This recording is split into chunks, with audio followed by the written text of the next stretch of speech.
नमस्कार दोस्तों। आज हम आपको यूडीएम का बेसिक चीज़ के बारे में कुछ बताने जा रहे हैं जो हमारे नॉलेज में है, जो आप लोग को कुछ फ़ायदा दे सकता है। तो इसके लिए चलिए हम लोग डायरेक्ट कंप्यूटर स्क्रीन पे चलते हैं और हम लोग जानते हैं कि यूडीएम का बेसिक क्या है, हम लोग को क्या क्या फ़ायदा है, हम लोग क्या यूडीएम से कर सकते हैं, किसका किसका क्या रोल है। इस सब चीज़ों, छोटे छोटे चीज़ों की जानकारी हम आपको देने जा रहे हैं, जिसका यूडीएम में कुछ महत्वपूर्ण फ़ायदे हैं। तो देखिए, सबसे पहले तो हम लोग पहले जाने कि यूडीएम है क्या। Introduction of UDM. तो यूडीएम को हम लोग यूजर डिपो मॉड्यूल बोलते हैं। इसके लिए हम लोग को क्या क्या रिक्वायरमेंट चाहिए। तो इसके लिए आपको एक क्लास 2 नहीं तो क्लास 3 डीएसी चाहिए, डिजिटल सर्टिफिकेट चाहिए, और आईआरपीएस में आपको एक अकाउंट होना पड़ेगा, तभी आप इसको यूज कर पाएंगे। इसको यूज करने के लिए एक हम दूसरा वीडियो बना के रखे हैं, जिसमें कि आपको कैसे डीएस आईआरपीएस डाउनलोड करना है सर्विस। अब हम लोग चलिए, इसको डेवलप कौन किया है। तो इसको डेवलप क्रिस किया है, centre for railway information system. ये क्या है? It is a platform of computerise various material management activity at the end of consigning. अब देखिए, इसका यूजेज हम लोग क्या कर सकते हैं, यूडीएम में क्या हमारा यूज है। तो इसको यूडीएम से हम लोग क्या कर सकते हैं, कंप्यूटराइज लेजर ओपन कर सकते हैं, डीएमटीआर डेली मटेरियल ट्रांजैक्शन रिपोर्ट देख सकते हैं, recording of receipt and issue. हम लोग किसी भी डेट आप अगर उसमें डाल देंगे तो उसमें से आ जाएगा कि उस दिन में आपने कितना किसको इशू किया था, आप कितना इसको रिसिप्ट, एक पीरियड अगर हम लोग डालते हैं तो उस पीरियड के बीच में आप कितना इशू किए, कितना रिसिप्ट किए, वह पूरा डिटेल्स डीएमटीआर के थ्रू आ जाएगा। जब हम लोग यूडीएम ओपन करते हैं तो आपको एक ग्राफ पेज, जैसे होम पेज में होता है ग्राफ पेज आता है, उसमें क्या होता है, home page showing graph dispatching details of the users depot will appear for the transactions users who have consignee code map against their logging। आपका कंसाइनी कोड से अगर मैपिंग होगा तो आपको पूरा ट्रांजैक्शन का एक ग्राफ आ जाएगा होम पेज पे। तो इसमें दो रोल होता है, एक कंसाइनी का रोल और एक एडमिन का रोल। देखिए कंसाइनी का क्या क्या रोल होता है। तो सबसे पहले हम लोग क्या कर देखेंगे, हम लोग रिसिप्ट देखेंगे। रिसिप्ट कहाँ से हम लोग अपने लेजर में मटेरियल ले सकते हैं, किन किन किसके किसके द्वारा हम लोग लेजर में मटेरियल ले सकते हैं। तो through purchase order, purchase order से अगर कोई मटेरियल आएगा तो आप परचेज ऑर्डर से अपने लेजर में आप ले सकते हैं। ठीक है। फ्रॉम जेम ऑर्डर, जेम का एक परचेज ऑर्डर होता है, एक आईआरपीएस का परचेज ऑर्डर होता है। आईआरपीएस के परचेज ऑर्डर से सीआरएन जनरेट होगा, जेम के ऑर्डर से आपको सीआरएन जनरेट नहीं करना है, सिर्फ मटेरियल आपको लेजर में लेना है, क्योंकि जेल में एक अलग प्लेटफॉर्म है, उसका बिल प्रोसेसिंग अलग सिस्टम है। दूसरा है कॉन्ट्रैक्टर से आप मटेरियल ले सकते हैं। अगर आप अपने ऑफिस के इम्प्रेस्ड से, कैश इम्प्रेस्ड से कुछ परचेज किए हैं तो वो भी डीएमटीआर में आप ले सकते हैं। From other consignee on loan और नॉर्मल, दूसरे कंसाइनी पे आप रिक्वेशन राइज करके वहाँ से मटेरियल लोन पे ले सकते हैं, नहीं तो नॉर्मल ले सकते हैं। For other field unit against book transfer from store depot against S1313 and S1813। अगर हम लोग कोई स्टोर डिपो में अपना रिक्वेशन डालते हैं S1313 स्पेशल इंडियन और 1813 जो इम्प्रेस्ड आपका सैंक्शन रहता है, तो उनके अगेंस्ट वो लोग क्या करते हैं, स्टोर डिपो वाले मटेरियल इशू करते हैं, वो मटेरियल आपको अकाउंटल ले सकते हैं। तो हम लोग देख लिए अभी तक रिसिप्ट कहाँ कहाँ से। तो receipt from purchaser, purchaser order से ले सकते हैं, जेम ऑर्डर से ले सकते हैं, कॉन्ट्रैक्टर से ले सकते हैं, इम्प्रेस से ले सकते हैं, और दूसरे कंसाइनी से हम लोग ले सकते हैं, और स्टोर डिपो से जो मटेरियल आता है वो। तो इतने तरह का रिसिप्ट हम लोग अपने लेजर में ले सकते हैं। अब हम लोग देखें इशू के बारे में, इशू क्या होता है। तो हम लोग क्या कर सकते हैं, issue of material to individual. आप खुद मटेरियल को यूज कर रहे हैं तो उसको हम लोग इंडिविजुअल बोलते हैं। इंडिविजुअल में किसी का एस्पेक्टिस जरूरत नहीं होता, आप उस पर जिसको मटेरियल दे रहे हैं उसका नाम डाल के, क्यों पर्पस डाल के उसका साइन ले सकते हैं, वो इंडिविजुअल हो गया। Issue of material to other depot, दूसरे यूनिट्स को आप मटेरियल दे रहे हैं तो उसमें हम लोग इशू कर सकते हैं। टू स्क्रैप डिपो को अगर कुछ डीएसेट के थ्रू दे रहे हैं उसमें हम लोग इशू कर सकते हैं। और issue to purchaser for scrap delivery के टाइम में परचेजर को हम लोग इशू किए हैं, तो वो इतने तरह का इशू होता है। अब हम लोग देखें रिक्विजिशन। कौन कौन तरह का रिक्विजिशन होता है, रिसिप्ट देख लिए कौन कैसे कैसे रिसिप्ट हम लोग ले सकते हैं, इशू देख लिए कि कैसे हम किसको किसको इशू कर सकते हैं। हम लोग को देखें रिक्विजिशन तो क्या होता है, प्लेसिंग ऑफ S1313 इंडेंट, जिसको हम लोग स्पेशल इंडेंट बोलते हैं, इसको हम लोग प्लेस कर सकते हैं। दूसरा प्लेसिंग ऑफ 1813 इंटरेस्ट जो आपका सैंक्शन होता है 1 ईयर का, आपको फाइनेंस कनकरेंस लेके स्टोर डिपो को देना पड़ता है, वह कंसाइनी कोड को मैप करके 1 ईयर का पूरा डाल देते हैं। आप उसको क्वार्टर क्वार्टर में इंडेंट डाल के ड्रा करते हैं, जिसका कोई अप्रूवल नहीं होता है, डायरेक्ट आप ड्रा कर सकते हैं, उसको हम लोग 1813 बोलते हैं, इंटरेस्ट बोला जाता है। Submission of non stock item including concurrence and vetting, हम लोग क्या करते हैं, नॉन स्टॉक इंडेंट प्लेस कर सकते हैं, जो पहले हम लोग IUMS में करते थे, अभी UDM में करना है। उसमें कंकरेंस भी हम लोग UDM के थ्रू ले सकते हैं, वेटिंग भी हम लोग UDM के थ्रू ले सकते हैं। फिर इशू नोट्स हम लोग जनरेट कर सकते हैं, गेट पास जनरेट कर सकते हैं, एम्स दूसरे डिपार्टमेंट को या हम लोग मटेरियल दिए हैं या दूसरे रेलवे को दिए हैं, तो वहाँ से क्या कर, वहाँ से जितना वैल्यू का आप मटेरियल वहाँ दिए हैं उतना वैल्यू का आपको एम्स राइज करके उनको भेजना है। वो क्या करेंगे, उस एम्स को एक्सपेक्टेंस करके वापस आपको आएंगे, फिर आप अकाउंट्स को देंगे तो उतने अमाउंट आपके डिपार्टमेंट को आ जाएगा, उसी को एडजस्टमेंट मेमो बोलते हैं, मटेरियल के बदले में वो अमाउंट आता है।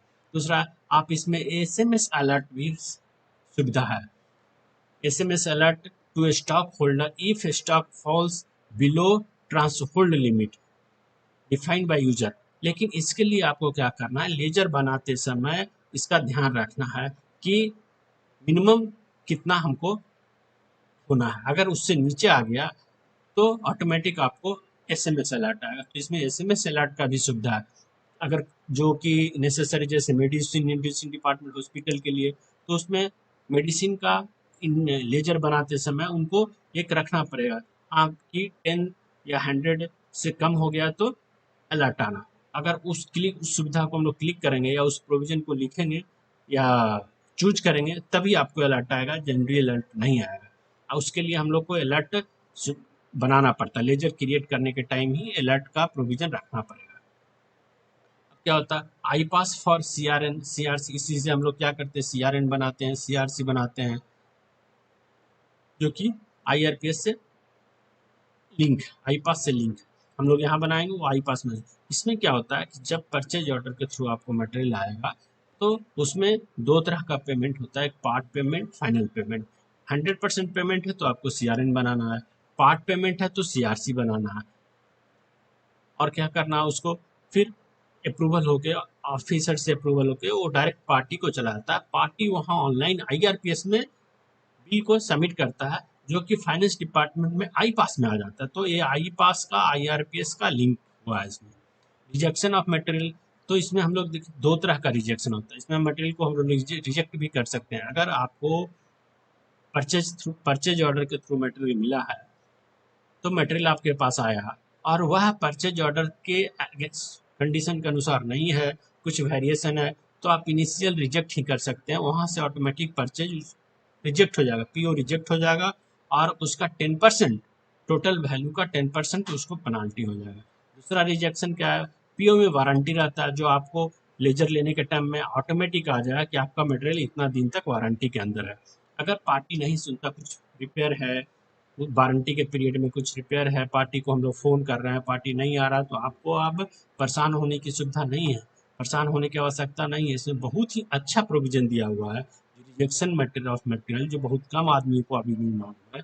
तो एक पहला इनिशियल रिजेक्शन में क्या है, मटेरियल तुरंत हम लोग रिजेक्ट कर सकते हो, आपको लेजर को आए क्रिएट नहीं होगा, और पार्टी को 10% ऑटोमेटिक पेनाल्टी लग जाएगा, जो पूरे इंडिया में अगर कहीं भी वो सप्लाई किया है तो उसके बिल से रिकवर हो जाएगा।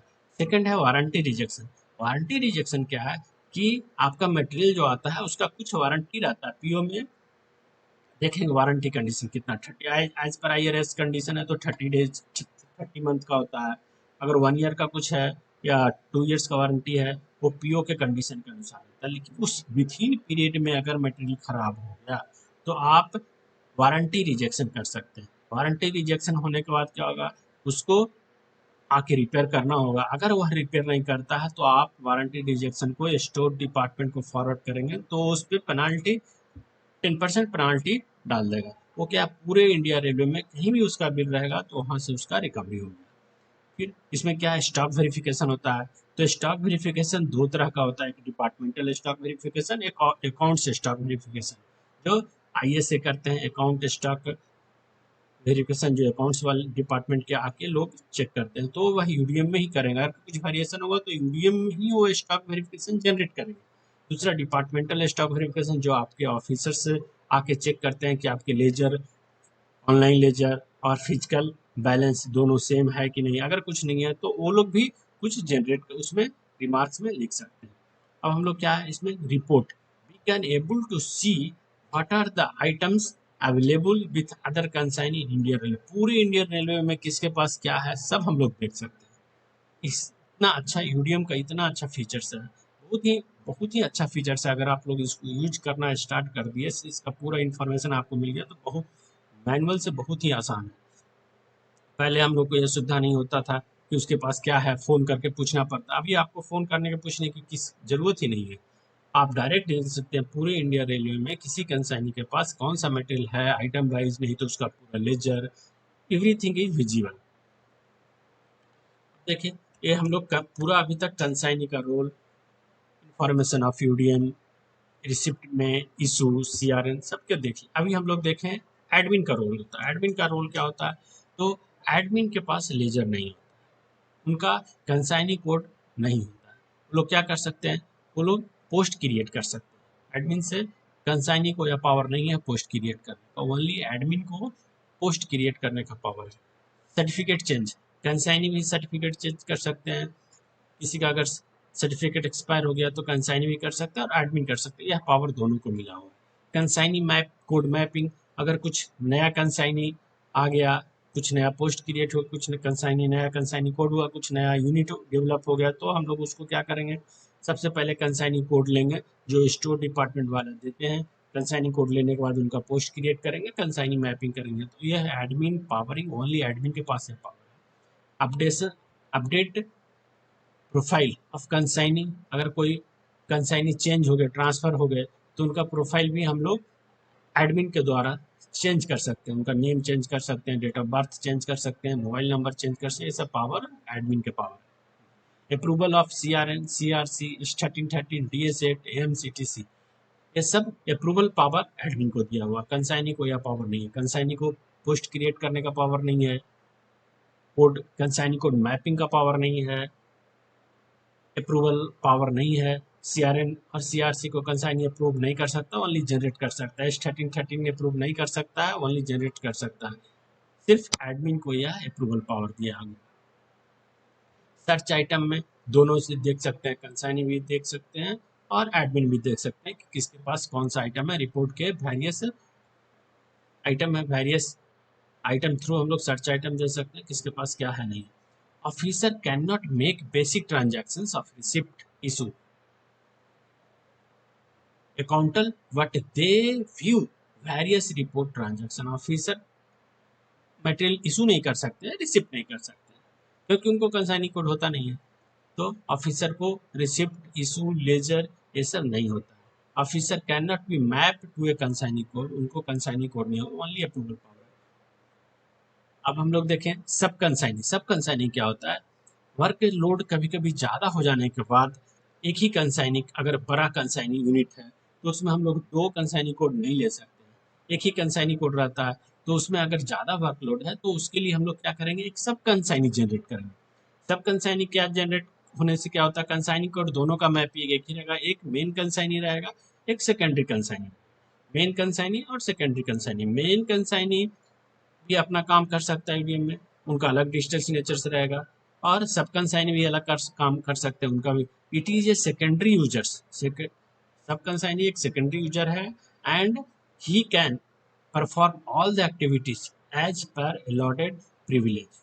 उनको क्या अलॉट किया गया है उस तरह से वो अपना काम कर सकते हैं। सब कंसाइनी और कंसाइनी दोनों अपना पूरा काम कर सकते हैं।